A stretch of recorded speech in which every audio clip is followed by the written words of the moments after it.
Why are businesses failing in this recession time? You could be thriving the next 12 months while your competition is wondering what happened. Hello, I'm Dr. Ginger Bratzel from Rio Grande Marketing. I work with small business owners and health professionals around the country to improve their marketing and their business success. I want to share some information that's coming that you may not be aware of it, so you can help make your next 12 months your best 12 months. Now, before we can go on and talk about what's going on currently and what the future leads, let's just spend a little time and look at the past.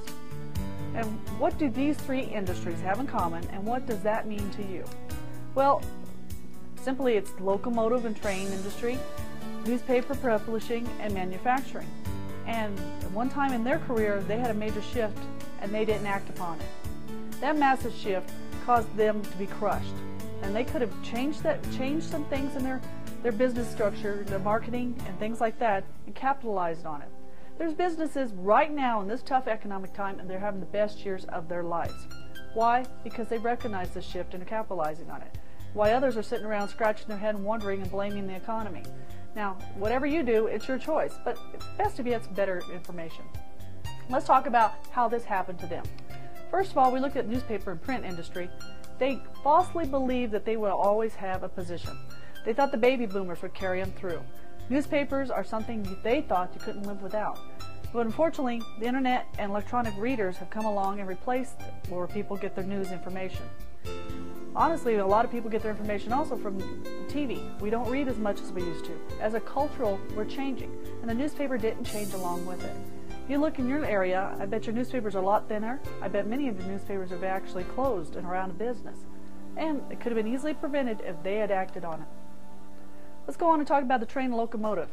When the cars and trucks came along, locomotive and train owners laughed in the face. They said, people aren't going to use those.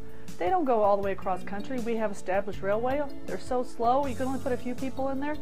Well, what they did not anticipate, what we liked as Americans, was the freedom that a car and truck brought to us. No longer were we on a schedule. No longer did we have to wait when they told us to go. And because of that freedom, we just embraced this technology. Could you imagine your life without a car or truck right now? Could you imagine most people's lives with cars or trucks? We can't get away from them. And unfortunately, the train locomotive industry didn't recognize that, and they've greatly reduced. What about manufacturing? Now, America, Made in America label used to be something to stand for. Meant quality craftsmanship. But unfortunately, you don't find it very often. Now, not to say Americans are not smart business people anymore. They found it's easier to outsource it offshore and to developing countries. They could get it done faster, cheaper, and easier, but they still were in control of their businesses. They were using their heads, not their bodies. Because it's very important to work on your business. You don't always have to be working in your business. So this economic time has given all of us a great opportunity to reevaluate how we've always done things. Sometimes we're just going through the motions because that's what we always did. But we need something like this to shake us up. Well, if you have the foresight to do that for yourself, you're going to find this can be a great opportunity. Now, I have to urge you that this might be happening in your own business. You don't understand it or you see it at this point. But if you're currently relying on things like the yellow pages, which have you noticed has gotten shrunk down considerably, the rates have gone up. I got my yellow pages, and now we're using it as a door prop. Newspaper ads are shrinking because newspaper circulation is down. Space ads don't have the same pull. And if you're not embracing and changing things, there's nothing you can do about it. I'm here to make sure things don't happen like that for you. Old media just doesn't work the way it used to. Your customers, young and old, are using new media to decide what they're doing. The largest group of internet user increase is 50 and above.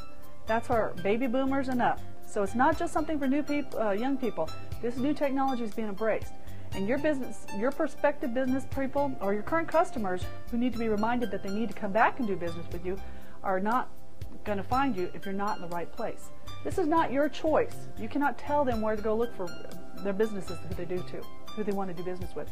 You need to be able to be where they want to be. Now, in my next video, I'm going to show how you can make this transition from the old outdated media to the current trends and how to spot them. And you can reach us at riograndemarketing.com. Thank you again. This is Ginger Bratzel. Goodbye.